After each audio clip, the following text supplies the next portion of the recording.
Egypt has fascinated millions of people for thousands of years. Something seems to pull us all to this era, to this part of Earth.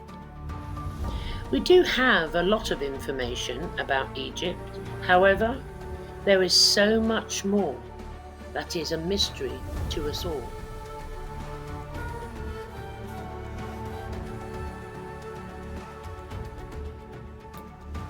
At the time of Nefertiti and Akhenaten, the Egyptian civilization was already aware of the balancing force that appeared on its own intention around certain geometric shapes, and that this force, from the center point of all structures, could and did amplify this energy.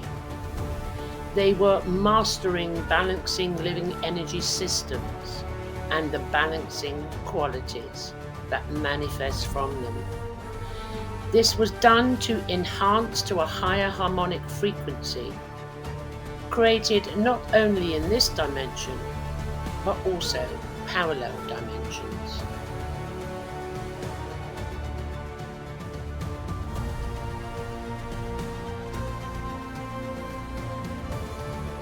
Let's continue with a brief history. Amenhotep III named his son Amenhotep IV, who was later to become Akhenaten. He completely reformed the artistic, literary, religious, and language practices. Many have said this was the most radical shift in Egyptian history. However, from a religious aspect, out of all of the gods, he took the sun god Aten, the sun disk, close to heart. He built temples to the Aten. However, at this point there was still some other gods within the temple. Later, this would change, and another complete shift on a religious level took place. At the temples now, the sun god was being depicted as the sun and its rays. Then he decided to change his name from Amenhotep to Akhenaten, because his name Amenhotep contained the god Amun.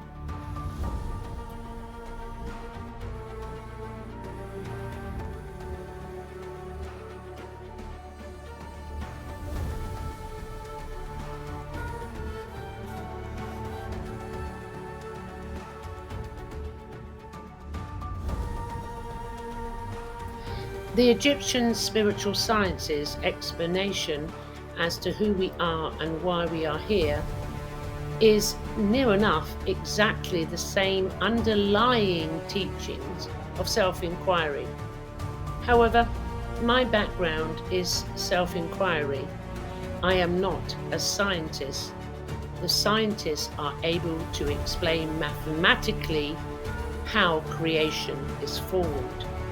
So this is why it is crucial that we all share our expressions to put the pieces of the puzzle back together again, so that we may truly understand the power of consciousness and its creating aspect, so we can catch and cast magic.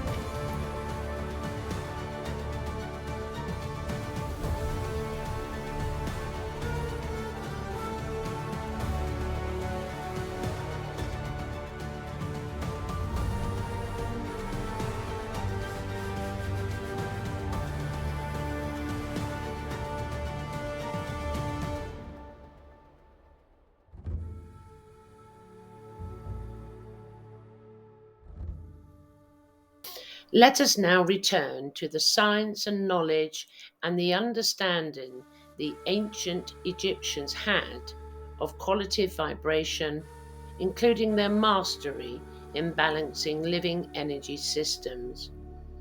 It has been referred to as temple science. Thoth was the initiator of the spiritual culture of Egypt and is depicted with an animal head. The Egyptians used the head of an animal. To them, it represented a specific state of consciousness and divine power. They did not worship animals per se. They were aware, though, that certain aspects from the Godhead manifest itself in all beings.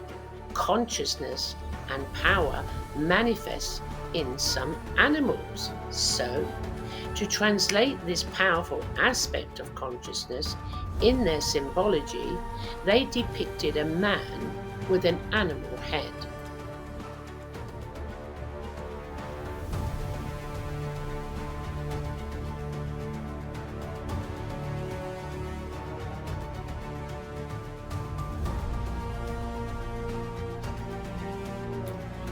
The living vibrational world in which we live in is in constant dynamic interaction. They were aware that the thoughts and feelings and emotions affected the balance, as we are today.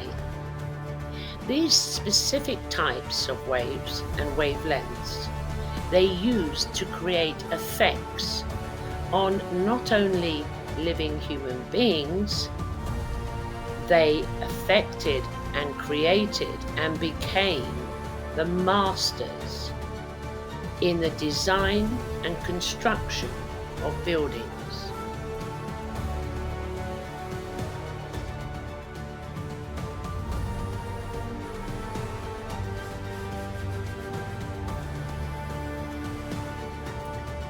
Let's continue. The background grid is a living conscious form that has been and can be skillfully controlled. The Egyptians used the hieroglyph of the net to represent this. This depicts that all human beings of physical matter and all physical matter in the universe is from the fabric of space-time.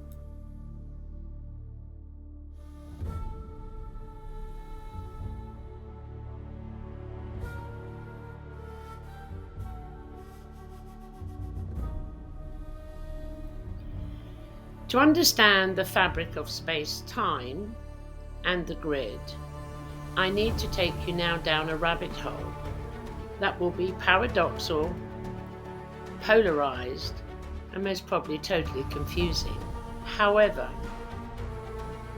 I spoke before of the Egyptians that held extraordinary levels of wisdom, containing spiritual understanding of who we are and how reality is created. This is true. If we could stop the chapter there and now give an alternative storyline, an alternative historical storyline, then we could look at it from a different perspective.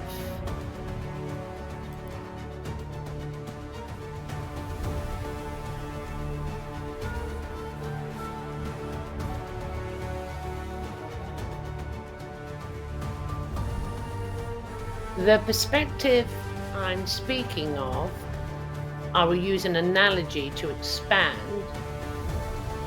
When you have a film that has an alternative ending, I would like to offer the scenario of a beginning that has an alternative beginning. Stay with me on this.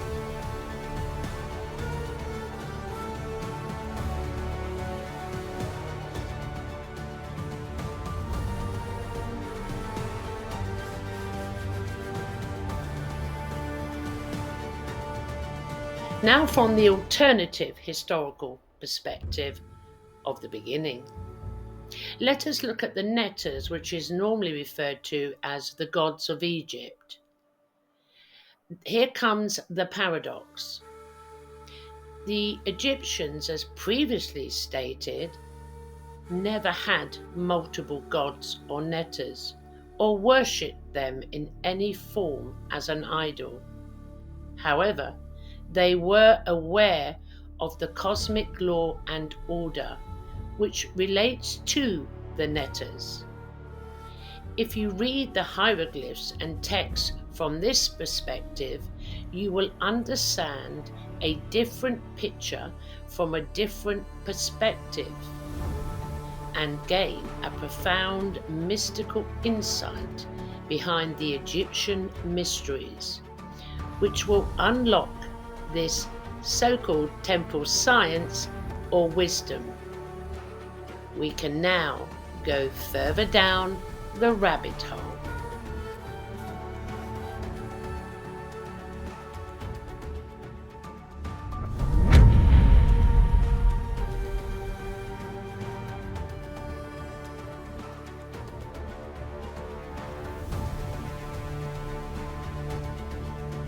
In this alternative perspective, let us drop now or forget all our beliefs and ideas we have about Egypt.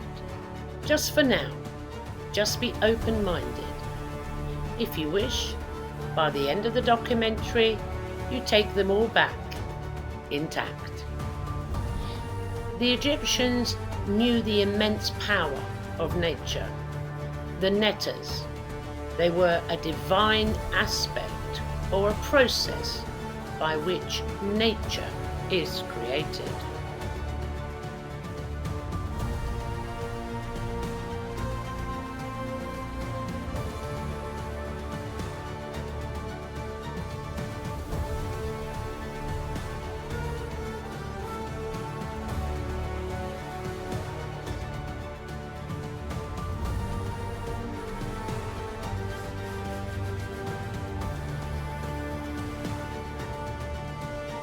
Everything in the universe is created in accordance with cosmic law by the netters, which is nature.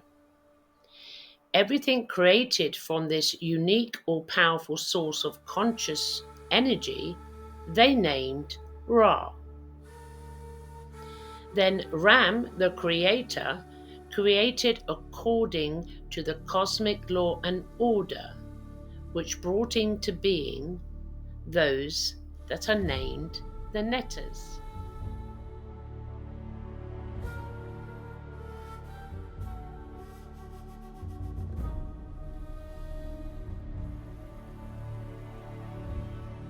These laws are what enable things to come into being, the metaphysical processes of creation itself.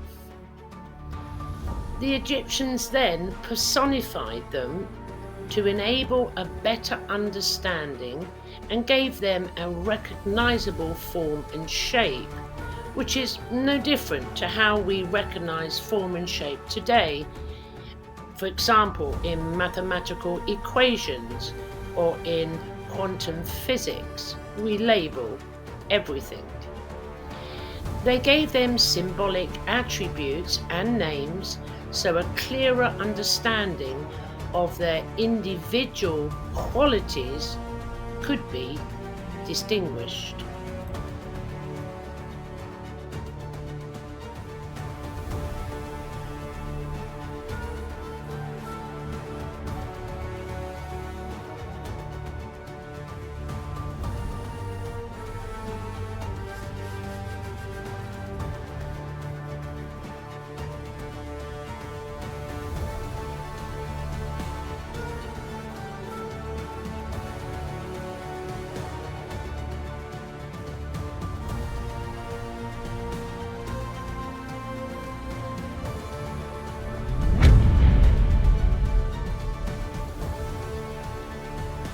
This also shows their relationship to each other and which ones can be combined together, compatible energies.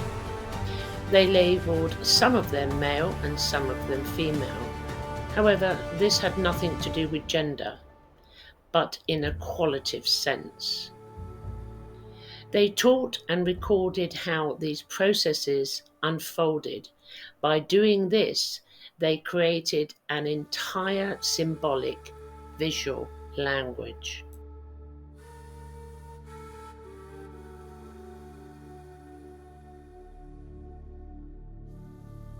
This language explains the abstract nature of the netters. However, we are unable to see the netters. What we can see, though, is aspects of them, and this is done within nature.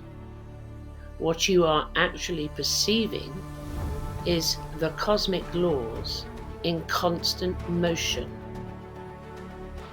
The ancient Egyptians, by recording and observing nature, they then mastered this knowledge, and they learnt how this reality and the universe not only was created, but how it was actually manifested.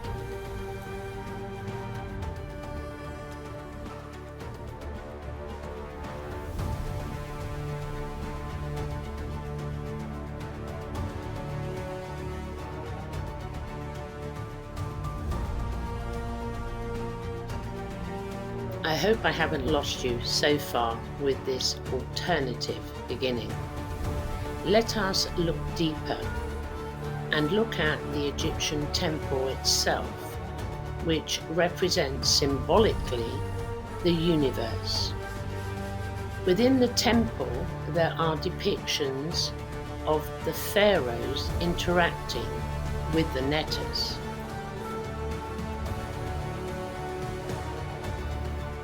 This is depicting the interaction and involvement with cosmic laws. These laws not only are throughout the whole of creation, but are also within you. Every depiction within the temple is sacred art, that is outside space and time perspective, as there are multiple levels of understanding. If we look at one depiction, let's say the pharaoh and the netter, the pharaoh depicted, let's say, is you, and the face of the netter, which resembles the face of the pharaoh, the resemblance is showing in an analogy like it's forming a mirror image. I hope I haven't lost you. This is to teach that the netter is the divine element that is within you, and it's the divine element that is outside of you. It is all things, at all times, all places, now.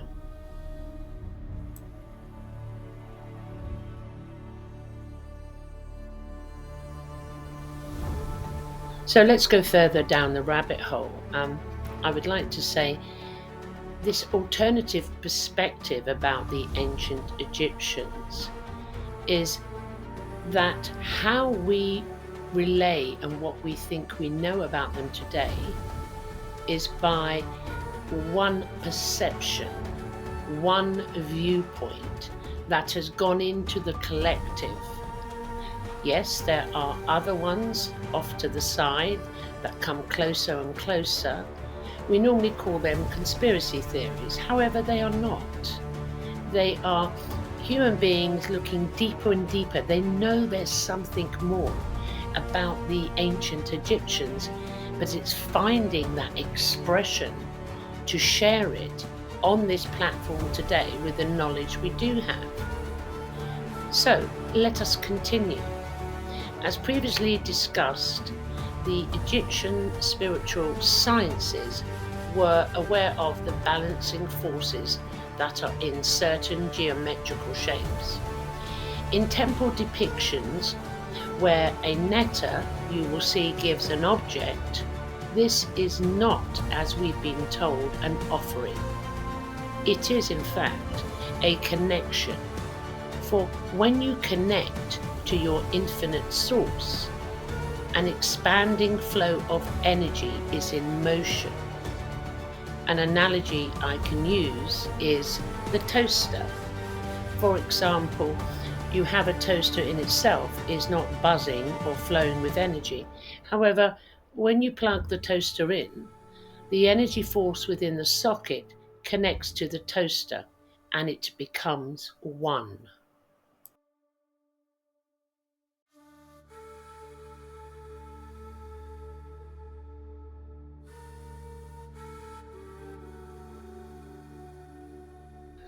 So, when you are disconnected, then the energy flow will stop. A disconnection can be likened to left brain ego identity, the idea you have about yourself, your idea you have about the world, what you think it is.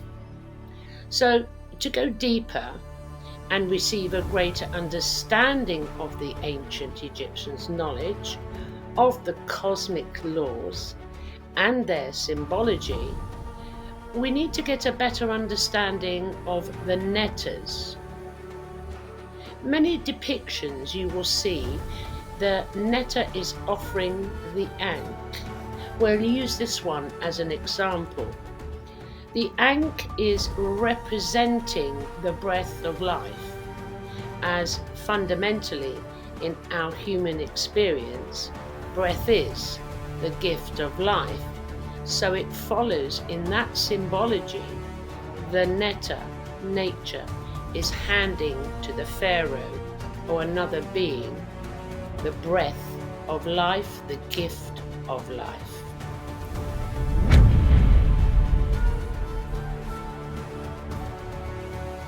Today, we still use the terminology and still have the symbols for the breath of life. An example could be when someone gives mouth-to-mouth resuscitation, CPR, one being passing the breath of life to one that is not breathing. This is a basic analogy. My hope is it will give a better understanding to what I'm referring to. So, in the hieroglyphs, when we see the netter give the breath of life to the pharaoh, and then the pharaoh breathes back, it's creating a flow of divine energy in motion. An image we can use to understand this better is the infinity symbol. This flow of life is continuous, back and forth, with each breath that you're taking at this exact moment now, until the physical experience comes to its conclusion.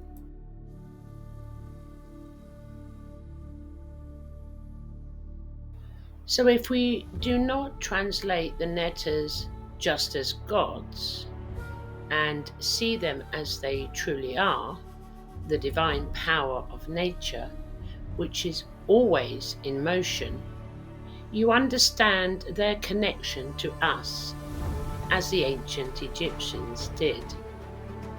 This divine power of consciousness, nature, keeps the universe in constant expansion from and through all dimensions of time and space.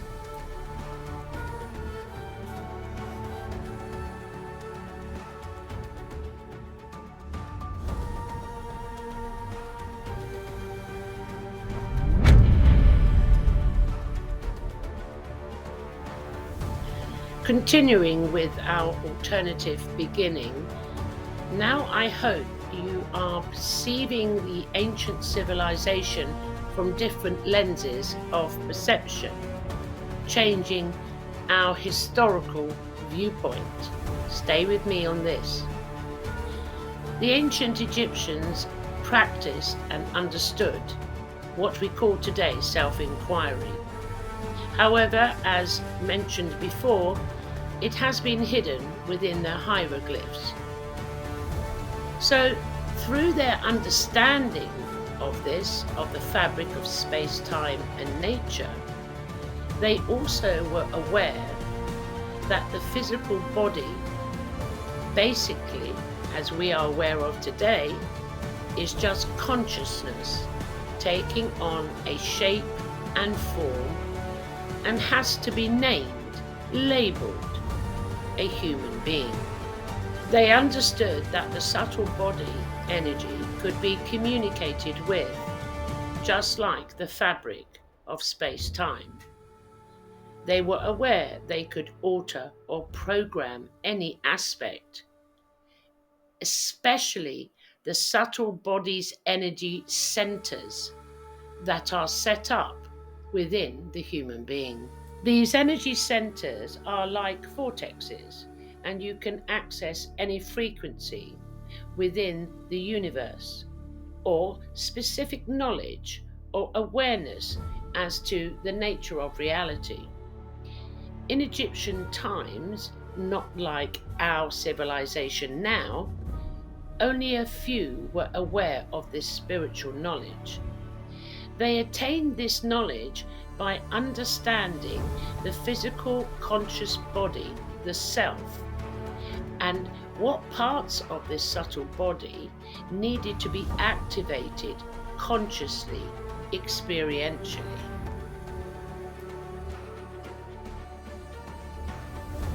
They recorded that the human structure has multiple layers and multiple subtle layers of the whole physical body. These have different functions, and each layer is connected to a specific higher dimensional level. So it follows that the human physical body is connected to the physical dimension, here now. However, within the physical body, there are 7 layers or dimensions that are connected to 7 other dimensional frequencies.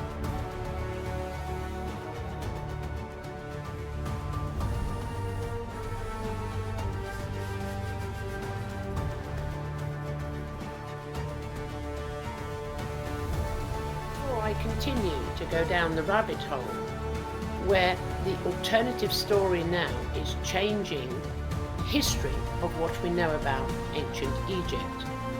We see them as the multiple god worshippers, especially animal gods, and we have been told of how they ruled, of how their culture was, of how they built the pyramids. But there is so much more to the ancient Egyptians, and I'm hoping with this alternative beginning, we can rewrite historical perspective we have on the Egyptians.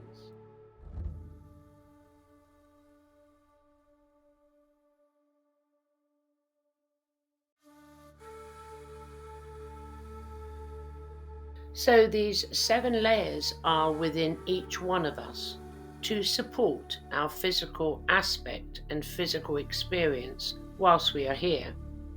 And then when our role has been concluded, the physical part of the body, that energy, that frequency, returns to where we were created from, Earth.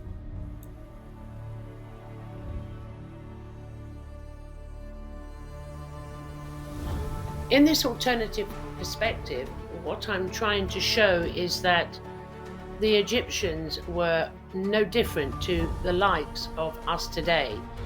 Even in our history, we have William Shakespeare, who made a profound statement that many do not quite understand, when he said, "The world is but a stage, and all the men and women merely players. They have their exits and their entrances. One man playing many parts." The Divine Comedy. The Egyptian civilization at this point were fully aware of who we are, why we are here, and our journey.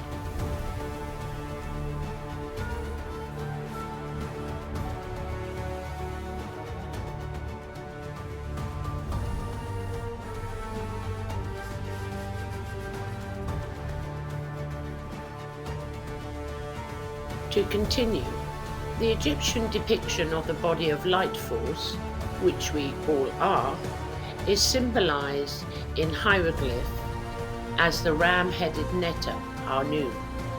In the depiction, he is working on a potter's wheel, duplicating a physical body. We would call it today the etheric body or the etheric level. They called it the Ka. The Ka is a mirror image of the etheric body. The Ka has vibrational form like a human body, and when the Ka is put within or connects to via frequency and energy within the human body, it brings in what we could call animation, or the breath of life.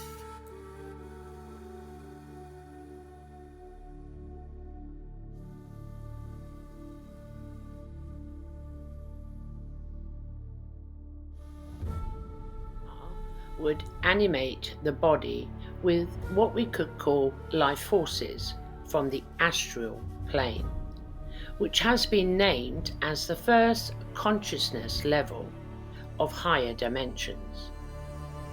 So now we are connected to the astral body, which is our conscious body, our consciousness. So all our subtle bodies within, including the higher connection, are all connected to the dimensions of existence. Let me clarify this.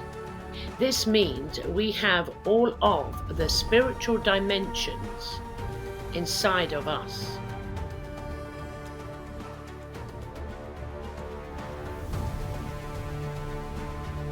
You may be familiar with the Hermetic teaching, as above, so below, which is stating the same information.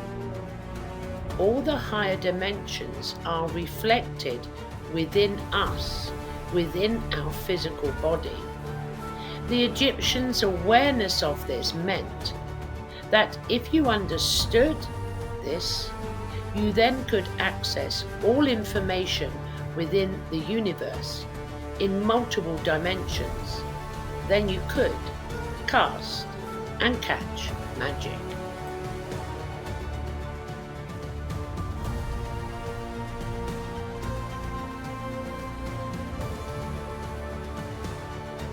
So let us look at the potential of the ancient Egyptians' knowledge. They knew how to tap into any information, not only in regards to the self, but also knowledge of the aspects of structure and design of the fabric of space-time, the structure of reality. We are only now, over the past 50 years, getting a better understanding through the likes of quantum physics.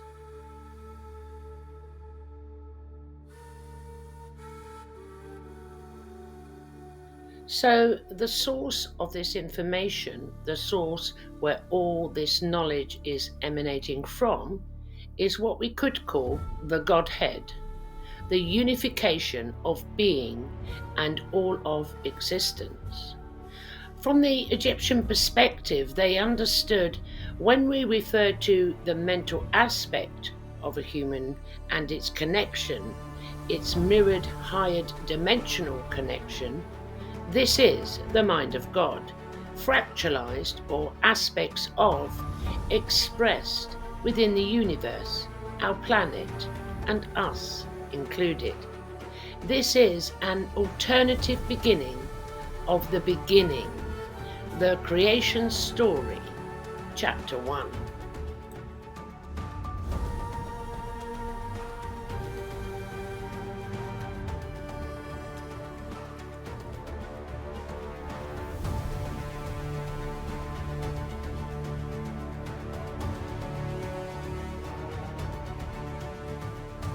This infers that all parts, levels of the physical body are connected to and is part of the frequency of the Godhead through different subtle layers within the physical body.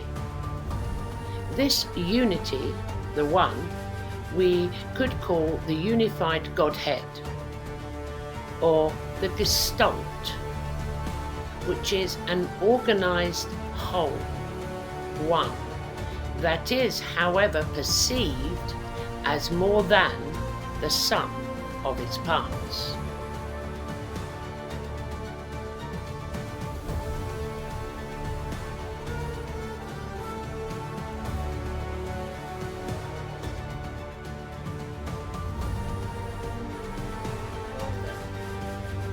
Every thought, every feeling or idea we have about ourselves, our beliefs, and more importantly, our culture, will and does have an influence on our understanding. An example could be like in 2024, our understanding of the self, the Godhead, is fundamentally the same foundational knowledge as the Egyptians. However, our current culture and teaching thereof would express this knowledge in a different way.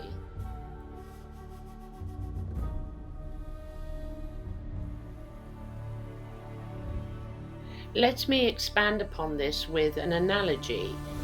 Let's say I have an orange and I slice it in half and give half to you and half to me. We are both experiencing eating the orange, however, we will both experience it totally differently.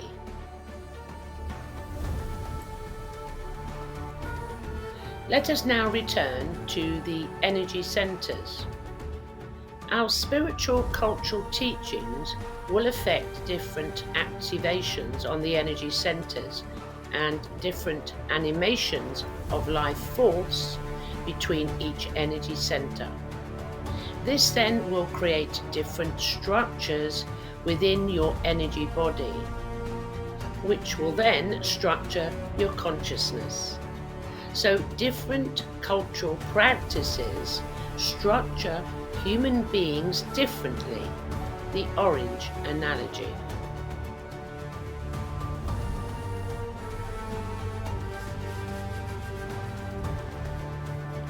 So within the Egyptian culture, they were aware the physical body dimension, the etheric body dimension, and the astral body dimension are themselves separate conscious beings.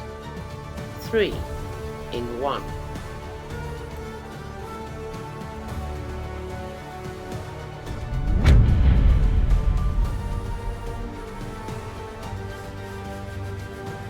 Because the Egyptians understood that the subtle bodies were consciousness and could be communicated with, this was a new perspective that opened up possibilities and probabilities within their practices. And the potentiality of expression of the life body, or the etheric body, or Ka, the potentiality that is within us all. This new alternative version of the beginning that I've presented was an analogy to the creation story. Through the chapters of the Divine Comedy that we can access at any time, many civilizations or avatars or godheads were personified, as stated though in slightly different perspectives due to the cultural understanding.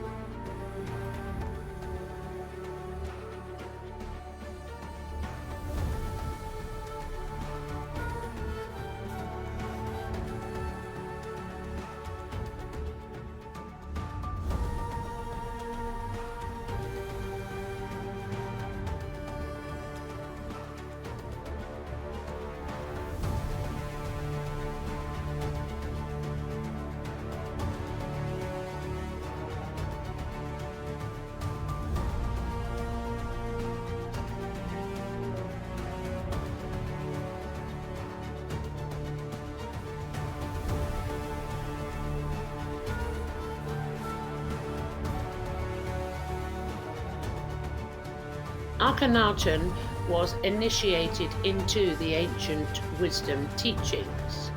However, through his access to the subtle energies and dimensions, it was then moved slowly away from the multiple netters to the one personified Aten, the one God. This is part of our history, of our self-creation story. Later on, Christianity would do exactly the same thing with their teachings, and personified Jesus.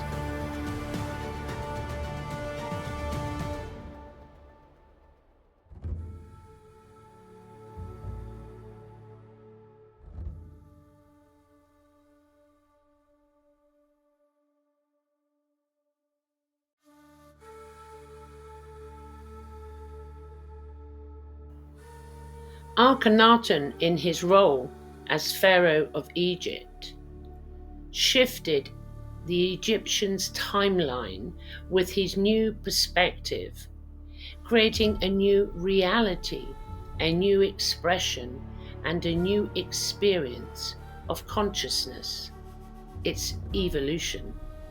He revolutionized centuries of traditional traditions, and by doing so, what was hidden before to a few initiates, he now manifested and shared with everyone.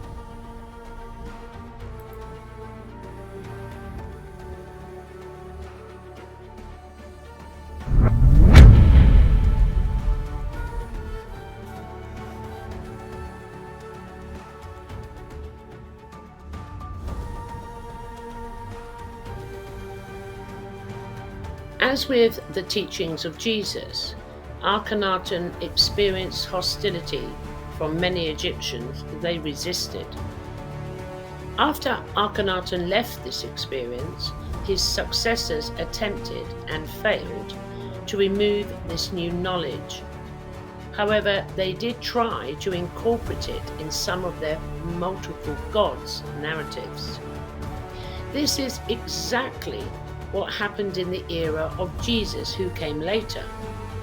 And it is also recorded that Jesus at one point studied the ancient mysteries in Egypt.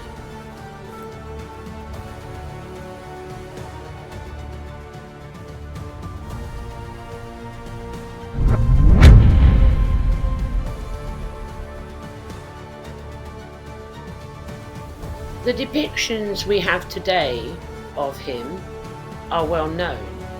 He is portrayed with a very unusual shape. However, it must be noted here, depictions of him before he became Pharaoh, he was perfectly shaped as a human being, very masculine. So, I will leave that with you for you to decide what has occurred. Akhenaten wanted to express the ancient knowledge through his symbology, that we are all parts of the one, all aspects of the Godhead. This is why he used the symbol of Aten, the sun. Aten is portrayed as a disk with life-giving rays of light coming out. Later, the evolution of consciousness and its experience, the definition and symbol of the Godhead was lost. This is when Jesus came and expanded that the Godhead that you worshipped is not only outside of you, it is also within you. So symbology was then erased.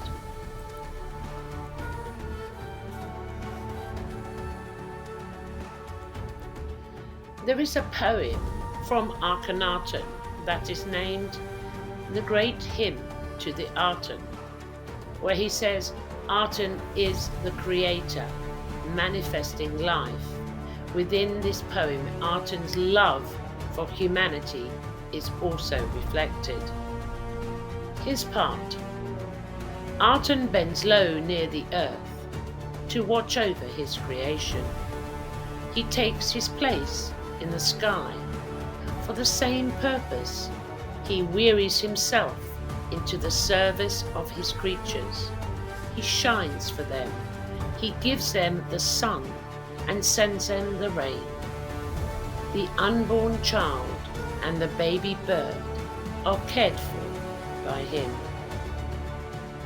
Akhenaten would pray for the elevation of humanity, for his civilization to aspire and to connect to the Aten.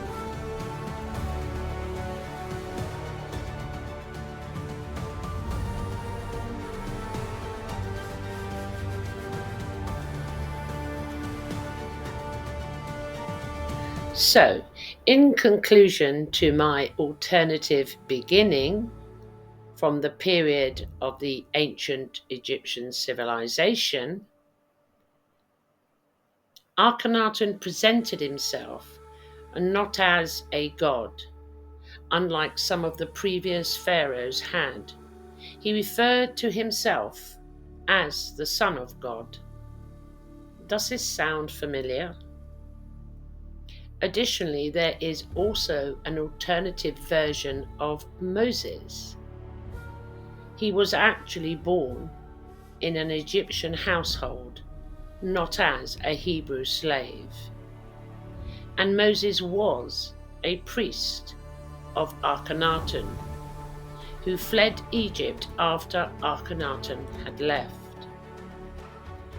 These Egyptian mysteries were continued by Moses in his teachings, however, through a different cultural perspective, as I've spoke about before. This edition I will leave with you to decide if it resonates.